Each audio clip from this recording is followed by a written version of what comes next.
Welcome to the Live Well, Perform Better podcast.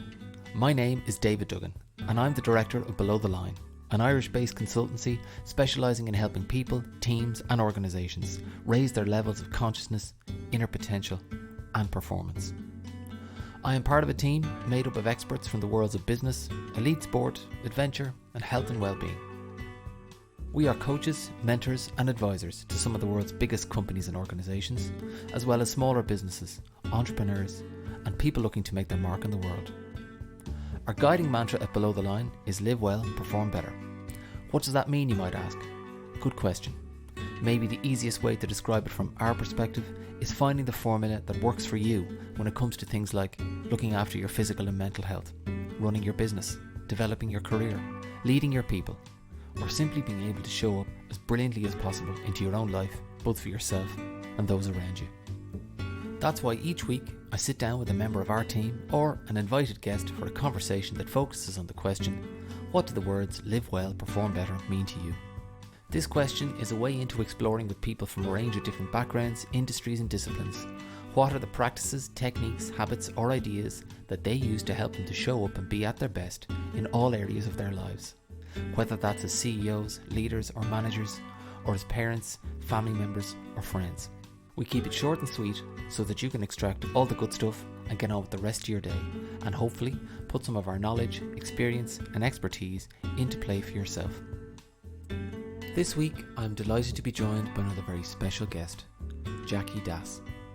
Jackie is a self-described meeting rescuer who, through her recently established business, The Das Approach, is helping people in businesses across the world to conduct high-stake meetings for maximum impact. With a background in the pharmaceutical industry, Jackie has worked around the globe in roles that have always placed an emphasis on the need for confident presentation and communication skills. And it is this passion, born out of her professional experience, that is now driving her work. In what was a fascinating conversation, we covered a range of topics, including the most common mistakes made by people in meetings, confidence and its role in helping us to have productive meetings with positive outcomes, and bridging the digital divide when hosting in-person and online gatherings, as well as the importance of not always looking for advice and why everyone should take a gap year. You can subscribe at www.belowtheline.ie, where you can stay up to date with our podcast as well as our exclusive online events and sessions, including our Press Pause coaching community. Thanks for listening, and now on with the show.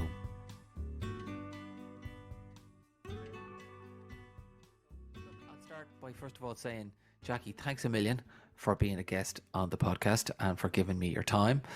My traditional starting question is, please tell me, why do you do what you do? Thanks. Well, first of all, thank you for the welcome. It's really nice to be here. It's my first podcast, so I hope I'm going to pass, if there's a pass and a fail. Why do I do what I do? Well, I call myself a meeting rescuer. And I'm in my third career. I'm just a teeny bit older. And I started my career in finance. And then I was honored to progress into project management in about 2006, 2007. And I worked with big pharmaceutical and medical device companies. And I just left the corporate mothership, as I like to call it, and set out on my own. And now I call myself a meeting rescuer. And what that means is that I go into companies and help them to really be credible and confident when they lead meetings. And my particular niche is what I call high stakes meetings. So for example, supposing you have a great product idea or service, and you think, okay, we're all set to present that to a client or to our senior executive team. That's only part of the story. You're not only selling your product, you're also selling your organization and your whole entire team and yourself. So when you go into meetings and you lead a meeting, or when you do a presentation, you're showcasing yourselves in that scenario as well as your product. So what I do is I go in to train people and teams in organizations to really showcase themselves well in what I call those high stakes meetings. So I call myself the meeting rescue, and it's really important because the reason I'm doing what I'm doing is because, having worked in the pharmaceutical med device industry for a long time in digital transformation, I've been a client where vendor teams have come in And okay, they've got a great product, but they make so many mistakes that lose credibility that I just want to jump out of the screen and fix it for them and say, okay, you shouldn't be doing that. You know, you lose credibility. And so that's what I do. I've developed a 2-day training around that, and I go into companies and help them with that. What do people, in your experience, get most wrong about either preparing for meetings or handling meetings? So quite a lot of things. I could speak for 2 days about this. Obviously, it's not a 2-day podcast. The first thing that people need to do is show up professionally as a team. And you'd be really surprised. To me, that seems really obvious. To me, that seems obvious. And to you, that probably seems obvious. But you'd be so surprised. I saw a vendor coming in to sell a $1 million system, coming to a big pharmaceutical client, and I was the project manager. And it was a 3-hour meeting, and not a single one of them turned their camera on for the whole meeting. So things like that are really obvious. And then I've seen people who really just can't keep the meeting in focus or can't steer it towards an outcome, or they read from the PowerPoint instead of trying to really engage the audience with what the system can do and how it can solve their problems. And when we're on the client side, we're filling out a scoreboard, and it's not just the product that we're scoring the team and the organization and saying, well, do we really want to work with this team, a team that doesn't show themselves on camera in the first ever meeting? Do we want to work with this team? And the answer is no, we don't. So it's things like that that seem obvious, but they're not always obvious. It also seems to me that you're probably having to work with people to really get them to understand the impact that they're having versus the impact that they want to have. How much of your work focuses on that side of things? Quite a lot of my work focuses on that. So one of the modules in the training is behaviors that lose credibility really fast. So for example, you know, the camera is a really, really good example, or interrupting other people when they're speaking is one of them, or arguing as a team. I've seen vendors where they come on and showcase a product and they start arguing amongst themselves about what the product can do. So one of the modules that I teach, when I say teach, really it's a workshop where people come up with the solutions and work together to collaborate, is what are the behaviors that destroy credibility? And I get the participants to brainstorm the behaviors and come up with them themselves, and then we review them and what the impact is. And so that's a great question. It's self-awareness. Self-awareness is a big part of it. I'm guessing confidence has a big part to play in it as well. Again, how much do you have to work with people on their confidence? Again, a great question. A lot. So again, if you have a fantastic product, say ChatGPT, well, that kind of sells itself really. But if you have a great product and you have to be confident about your product, you can't be all kind of, you know, wimpy and timid and going in to sell your product. You have to showcase it. I think that's a great word. You have to showcase the product, and the way you do that is through speaking and presenting and leading meetings. I'm guessing as well you've got to have strong confidence just in yourself. So there's product is important, but you putting yourself out there in front of people and just being confident and comfortable in that. Again, I'm sure that that's probably something you see an awful lot of, where people are probably the opposite of that. I do see that, and also it is cultural to some extent. So right now, for example, I've worked in the USA, I've worked in the UK, I've worked in Ireland, and now I'm here in Hungary. There is a big difference in terms of where people come from and how comfortable they are with showcasing themselves and being confident and credible. So yes, I do see a lot of that. Yeah, and some people are really uncomfortable with doing that. It's not natural to them and they feel it's showing off. And I think there's a fine line between being confident and showing off. And that's really the sweet spot that we have to get to. Just off air, we were talking about Toastmasters and your journey with Toastmasters, and I can see obviously the strong parallels between what you do now and Toastmasters. But can you just tell me a little bit more about that? Why, where did that come from, and how does it find expression in your work at the moment? Well, Toastmasters is actually the reason why I'm here now. Toastmasters saved me from my own timid shyness. So like a lot of people my age, my parents always said, don't speak until you're spoken to. That was a mantra that I heard all the time from my parents. And when I moved to the USA in 1999, the first thing I noticed was that everybody I came into touch with seemed to be way more confident than me and really spoke very well and weren't nervous about speaking up. And I had what I would call severe stage fright ever since the age of 17 or 18. If I was in a meeting, I couldn't even introduce myself. I was so scared. And then I was sent on a leadership conference in Arizona in 2006, 2007. And it was a great conference. And at the end of it, we had to do a presentation. And guess what? That was the one thought that dominated my entire week. I didn't enjoy the conference one little bit because I was so scared of the end of the week presentation that I had to give. And that was the defining moment for me, that I decided I've got to do something about it. And I joined Toastmasters, and I've been a Toastmaster for 15 years, and it's really helped with my confidence so much. But it's a journey. For me, it's been 15 years. It's not something that you can really dip in and dip out of. You have to be consistent and keep doing it. It's slow and baby steps. If I think about the parallels between, say, Toastmasters and meetings, obviously the first thing that comes to me is speaking up at meetings. What's your advice for how people should try and do that in a way, going back to the phrase you used earlier, that minimize behaviors that lose credibility? Because my sense is in a lot of organizations, it's obviously safer and easier to stay quiet and shut up during the meeting. And after the meeting is over, then we can have our back channel conversations about, et cetera, et cetera. So what's your advice on how to pipe up and be loud, if you like, or be influential at meetings? The biggest thing is the fact that we're all learning all the time, and it doesn't matter how old you are, you're always learning something. Today, I had a meeting and I learned something. I just came back from the meeting, I learned something about energy, that energy is contagious. And somebody who spoke before me had high energy, and because of that, I had high energy because I caught his energy bubble. But the biggest thing is that we have to speak up. We need more people to speak up in the world. And I don't just mean speak up on social media, because that's the easy thing, but we have to use our voices to make ourselves heard and known and to get our message across.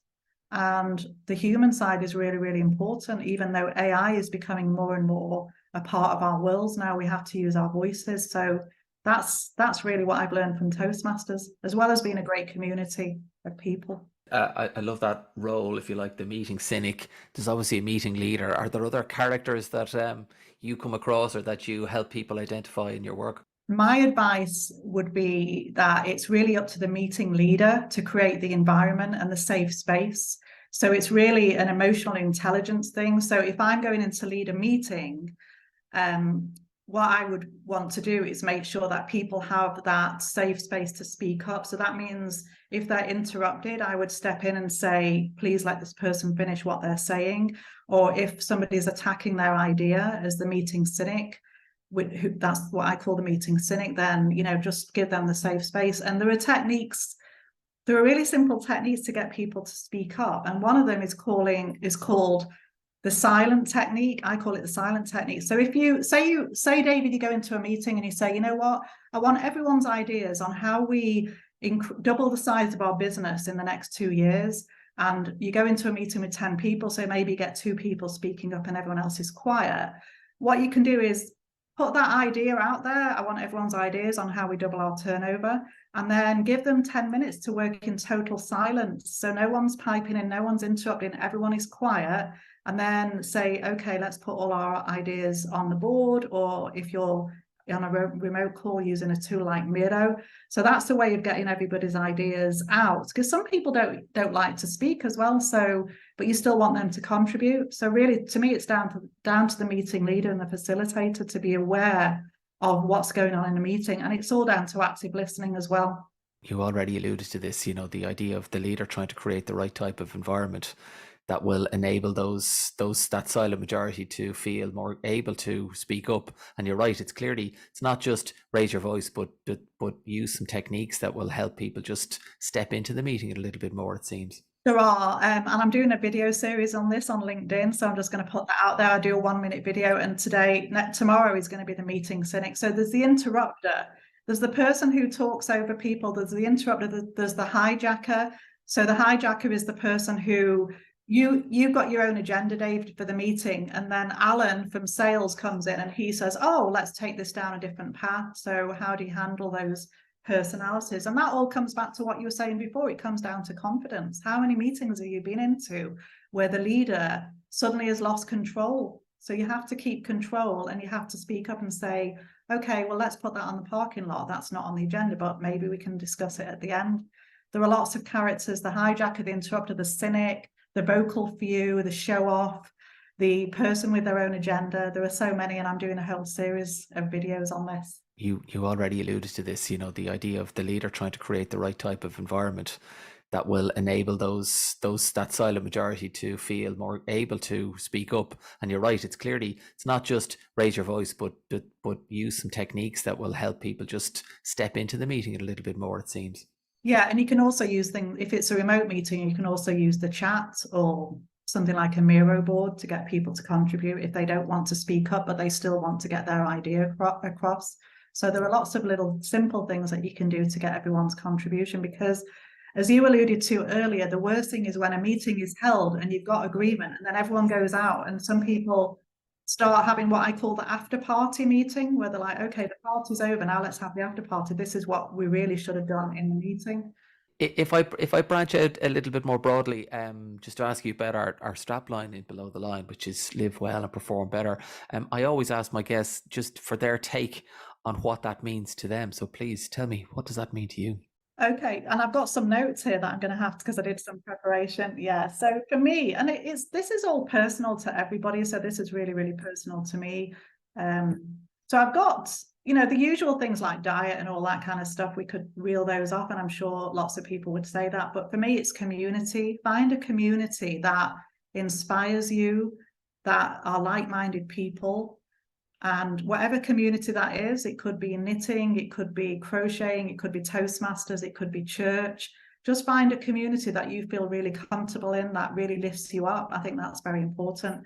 The other thing that I do, that I recommend, that I do for me, is a lot of people focus on keeping their health fit and their body fit. But for my mind, I started learning the violin 10 years ago. And the reason I did that was because I wanted to do something that would keep my hand-eye coordination and my brain in shape. And I don't see enough recommendations on LinkedIn or elsewhere about how to keep your brain in shape. And I think that's something, especially when you look at the stats on dementia and those kind of things, we all need to work towards keeping our brain in shape. Yeah. So those are a couple of things I do. Wow. How's your violin playing now?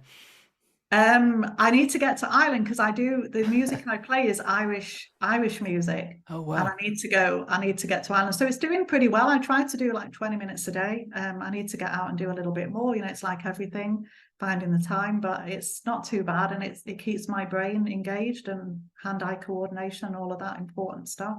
I love it. You mentioned, obviously, look, 20 minutes a day, music, Toastmasters, but is there anything else that you do on a daily or a weekly or a monthly basis that just helps you show up into everything that you've got going on as well as you possibly can? Not something that I do on a daily, monthly, or weekly basis, but I decided at the age of 55 to take a gap year. Why not? Most people at 18, they say, well, have a gap year between college and university.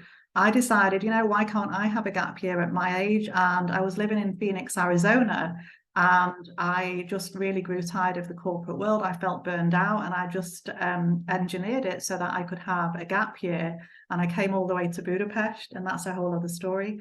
And it was for a year, but I loved it so much, I stayed for 2 years. So I think every now and then, do something risky that really sets you on fire, really makes you fizz and gives you energy, because life can become really, really mundane, and you're never too old to take a break. And if you really want to do it, you can really make it happen.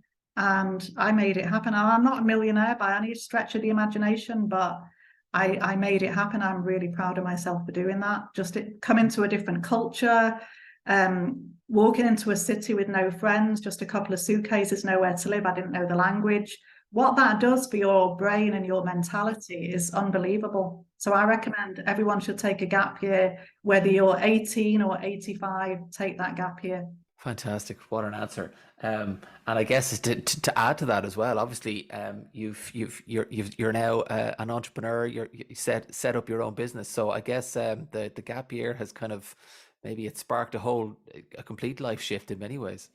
Yes, it really, really did. And the entrepreneur journey is not an easy one, as you yourself know. There are days, I don't want to give the impression that I'm all kind of, always energetic and inspiring. The reality is I'm not. I had a tough week last week where I was thinking, should I even be doing this? So everywhere on our journey, we have those slumps where we're thinking, what the heck am I doing? But yeah, it definitely did inspire me. And it's a risk because it's definitely easy to take a salary and just be part of an organization, and you can have a somewhat easy life, I feel. But I wanted to take that risk, and I'm going to see if it doesn't pay off after a year, then I'm going to go back into the corporate world. But I wanted to give myself a year to see if I could really be my own boss and make it work. So we'll see what happens. Yeah, really exciting, fantastic, and really inspiring, I think, for anyone listening to this conversation. You mentioned burnout there a couple of years ago, and obviously you're on the outside of the corporate world looking in now and dealing with an awful lot of businesses, in terms of what you're doing in terms of high stake meetings and preparation for meetings. But what are some of the key issues you think that are occupying the minds of people in organizations at the moment? Yes, it really, really did. And the entrepreneur journey is not an easy one, as you yourself know. There are days, I don't want to give the impression that I'm all kind of, always energetic and inspiring. The reality is I'm not. I had a tough week last week where I was thinking, should I even be doing this? So everywhere on our journey, we have those slumps where we're thinking, what the heck am I doing? But yeah, it definitely did inspire me. And it's a risk because it's definitely easy to take a salary and just be part of an organization, and you can have a somewhat easy life, I feel. But I wanted to take that risk, and I'm going to see if it doesn't pay off after a year, then I'm going to go back into the corporate world. But I wanted to give myself a year to see if I could really be my own boss and make it work. So we'll see what happens. How do business leaders or managers combine or successfully hold meetings where they've got people on site and people dialing in? Because that to me seems like a really difficult challenge to, or a balancing act to manage. For me, I think it's the remote work environment. I think that even though a lot of people say this is fantastic, I feel it's very lonely, it's very isolating. If you're, for example, living on your own and you don't have family support and you're just working remotely, I think you can really become isolated from the world. And I think this is something that is a huge issue. Despite people saying we love it, I think there's also people who don't love it very much. And if you think about this, let's think about if this was done supposing COVID never happened, but an organization said, let's try remote working or hybrid. What would have happened is they would have done a pilot, they would have presented to the steering committee, they would have evaluated it and then rolled it out to the rest of the organization. And it would have been supported by OCM, organizational change management, and a really big initiative. But what happened was overnight, everyone just suddenly had to deal with it. And okay, suddenly working at home. And I just think the mental ramifications of that are huge. I really think that's one of the biggest challenges for the world today is working remotely. And I know you guys run this leadership retreat to get people together. I think there's going to be much more of a need for that. And I think executives and teams are going to want to bring their team out to work together in person and to do the things that you're developing in your organization. There's going to be a huge need for that. We're going to have to. And just going back to that, I agree. But if for whatever reason, just say you had to do it, right? Is there, like, for me, I think they need to be short. They can't be a couple of hours long. We just need to, there's added thinking and required in terms of how you prep that meeting to really include people. But I think like brevity has got to be one of the key things. So you're not sitting around with people in a room looking at people who are staring into screens. But is there any other kind of things that you think, okay, if this has to happen, here's what an organization or a leader should consider? Yeah, and that's actually a really great question, because last week I did a workshop on meeting pain points for IBM. And one of the pain points that they brought up was what you said, which is, how do we successfully lead or facilitate hybrid meetings? My advice is to have either or. So for the leader to say, this is it's either going to be all remote or all in person if you can, because hybrid meetings, they're just really, really hard to facilitate. They just are. They're challenging. The technical side is challenging. It's hard to involve the people who are not there in person. There are so many challenges. So I think if you can just choose one means and say it's either this or it's that, and maybe that's not the advice you want to hear, but honestly, I think the hybrid meetings are really hard. In terms of a piece of advice, and maybe you've touched on this already, but any piece of advice you would give to anyone looking to live well and perform better? My advice is, there comes a point when you've got to stop listening to advice. That's actually my advice. And I've actually just realized this. It's been a massive revelation in the last few weeks that I'm the kind of person who is always asking for advice. And then I realized I'm not actually asking for advice. What I'm really asking for is validation. And I just decided, I know what I'm doing. I know my path. I know my journey. So I'm going to stop asking for advice. So I think anyone, no matter what journey you're on, there comes a point where you just say, I'm not going to ask for any more advice. It's fine to ask for help, but I think everyone's got to know the difference between advice, validation, and asking for some practical help. And so know when you're ready for your journey to start and you don't need advice anymore, because no one knows your journey like you know it. No one knows you like you know yourself. Brilliant. Great answer. And then lastly, tell me more about the DAS approach. Where can people find you and get in touch with you? Tell us more about the programs, all that type of stuff. Yeah, so everything's on LinkedIn. I'm developing a website right now. I make regular videos once a week, and I've developed a 2-day training framework around what we talked about, meetings and presentations, and how to sell yourself at those high stakes meetings and presentations. But it's also modular, so clients can say, well, I want this, but I don't want that, or we can do it over, instead of 2 days, they can say, let's spread it over 2 months. So they can contact me really via LinkedIn. Find me on LinkedIn, Jackie Das, and the DAS approach. Brilliant. That's DAS, obviously, for anyone listening. But Jackie, thanks a million for giving me your time. Your answers were brilliant, wonderfully succinct and inspiring and energetic. And I wish you all the best with the DAS approach. And obviously, I hope anyone listening to this who's inspired will go and contact you and reach out to you for some help and advice and guidance. So thanks a million. Thank you. I appreciate it. Really nice to be here. And thank you for asking me to be a guest.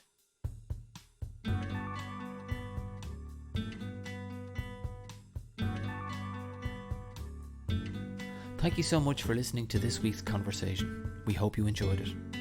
If you like what you heard and you want to stay in touch with us, then please head over to www.belowtheline.ie to subscribe to our mailing list and to explore our upcoming programs and events. Until then, take care and see you next time.